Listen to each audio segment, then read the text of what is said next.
Mayli, savolga qaytamiz. Qishloq masalasida oxirgi paytlarda men o'zimni ismim nimaligi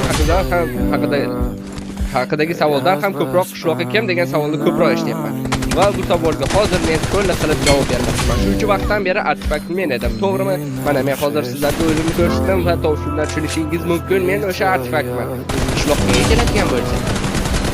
Qishloqqa esa u ham men edim.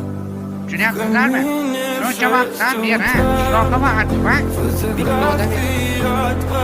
Umid qilamanki, hafsalangiz bir bo'ladi.